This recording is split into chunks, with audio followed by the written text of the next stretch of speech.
여러분, 미국의 증시 다우나 나스닥이 오늘 또 급등했습니다. 뭐 급등했단 말이 맞을까요? 아니면 폭등했단 말이 맞을까요? 그냥 지표로 보기에는요, 나스닥은 3.33%가 올랐습니다. 이건 거의 폭등이라고 봐야 되죠. 게다가 말입니다, 장 막판까지 계속 올랐습니다. 장을 시작하면서부터 시작해서 계속 올랐어요. 390.48이 올랐고요. 드디어 12,000을 또 회복했습니다. 12,131.13을 기록했습니다. 굉장히 많이 올랐죠. 다우사는 또 마찬가지입니다. 장 막판에 그야말로 장대봉이 섰습니다. 장대봉.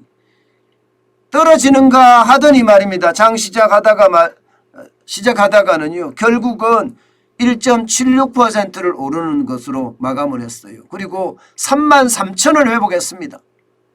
575.77이 올라서요, 33,212.96으로 마감했어요. 굉장히 많이 올랐죠. 굉장히 많이 올랐습니다. 여기에는 여러분, 인플레이션이 정점에 도달했다 하는 이야기가 시장에 엄청 많이 영향을 미쳤다, 이렇게 분석하고 있습니다. 여러분, 4월 권원 PCE 가격지수가 발표됐습니다. PCE라는 것은요, 개인 소비 지출을 말합니다. 개인 소비 지출 가격지수가 4.9% 올랐습니다. 이 4.9%라는 숫자는 말입니다, 시장의 예측치하고도 부합을 했고요. 게다가 말입니다, 2월에 5.3%를 기록하고 3월에는 5.2%를 기록했거든요. 2월에 5.3%보다는 3월에 5.2%가 줄어들었죠.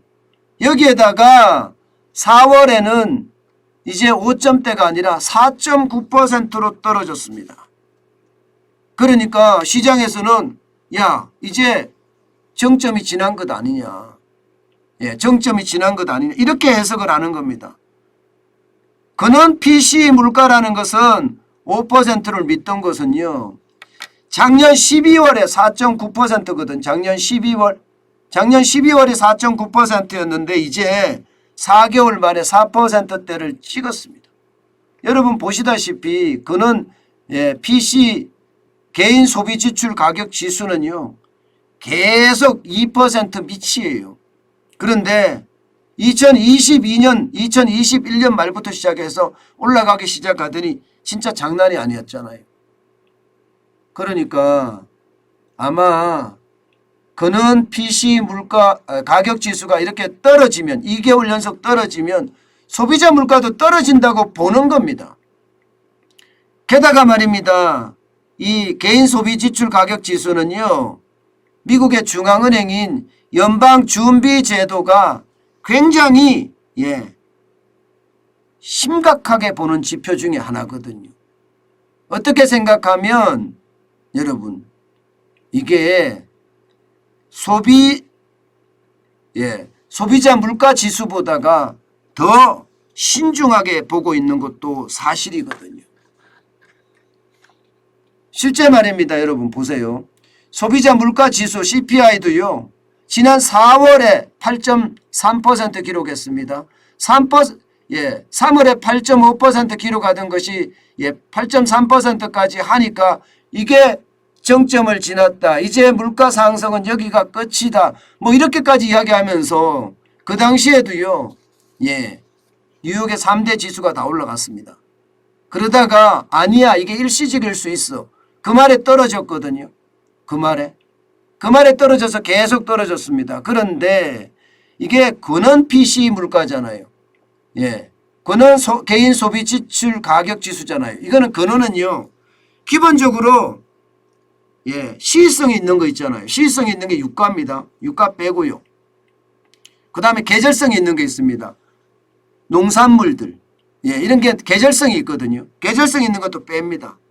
그리고 실질적인 것만 가지고 가격 지수를 산출을 하게 되는데 이 실질적인 개인 소비 지출 가격 지수가 지금 2달 연속 떨어졌다. 그래서 뉴욕 증시가 사실상 급등 아니면 폭등했다. 이렇게 해석하고 있습니다. 어쩌면 이제 물가에 대한 어떤 정점을 예고하는 것 아니냐, 피크 아웃이 아니냐 이런 얘기가 있는 겁니다. 그렇지만 이 또한 말입니다. 이 또한 일시적이라는 말이 아직도 나오고 있습니다. 이제 분석이 어떻게 나오느냐에 따라서 굉장히 달라지지만 소비자 물가지수 CPI도 8.5에서 8.3으로 떨어지면서 이거 일시적일 수 있다 하는 분석이 나왔었거든요. 거기에 대한 어떤 다른 지표들이 실제로 뒷받침을 해줬고요. 이것도 만약에 그렇게 나온다면 상황은 또 역전될 수 있는 것은 분명히 있습니다. 문제는 대한민국입니다. 미국이 소비자 물가가 떨어진다고 해서 대한민국의 소비자 물가가 떨어질 거냐, 이거는 별개의 문제입니다. 별개의 문제. 저는 별개의 문제라고 생각을 해요. 왜냐하면 미국은 원자재가 많습니다. 에너지원도 많고요. 광물자원도 많고요. 곡물자원도 많아요. 대한민국 입장에서는 이 에너지원이든 뭐 원유나 가스, 석탄 이런 거 말입니다. 에너지원이든 광물자원이든 곡물자원이든 모두가 수입해야 됩니다. 게다가 수입 물가는 올라가고 있어요. 여기에 지금 임금 인플레이션도 굉장히 세거든요. 대기업들이 너, 나 할 것 없이 지금 임금을 굉장히 많이 올리고 있습니다. 삼성도 7%, LG도 7%, 9% 이렇게 올리니까 이거 만만치 않거든요. 이게 결국은요, 임금 인플레이션까지 가서 이게 지금 인건비의 상승세와 맞물려서 결국은 소비자 물가가 쉬이 잡게 되지 못하는 그런 상황도 저는 가져올 수 있다고 생각을 합니다. 그렇기 때문에 단순하게 물가가 이제 정점을 지났다, 피크아웃이 됐다, 여기에 너무 만족하지 않고요. 우리는 시장을 유독히 바라봐야 되는, 그러면서 호시우보라고 했습니다. 눈을 부릅뜨고요. 호랑이 눈으로 쳐다보라는 거거든요. 소의 발걸음으로 걸어가라는 뜻이고요. 때문에 아직까지는 저는 위험이 도사리고 있고 이제 저는 시작이라고 봐요. 아직까지는 이 말 자체가 오히려 틀릴 수도 있다고 봅니다. 어쨌든 경기 침체는 올 거고요. 또 이거보다 더 심각하게 올 수도 있다는 것 우리는 반드시 봐야 됩니다. 우리 수출에 대한 문제가 심각하기 때문에 천천히 우리가 느끼면서 가는 것은 어떨까 싶어요. 느끼면서 가는 것이라는 게 경제는 심리라고 그랬잖아요. 때문에 우리가 그 심리를 올라타서 경기를 읽어가면서 느끼자는 이야기입니다. 이 말은 언젠가는 기회가 올 수 있으니 그 기회를 우리는 잡자 하는 이야기하고도 일맥상통합니다.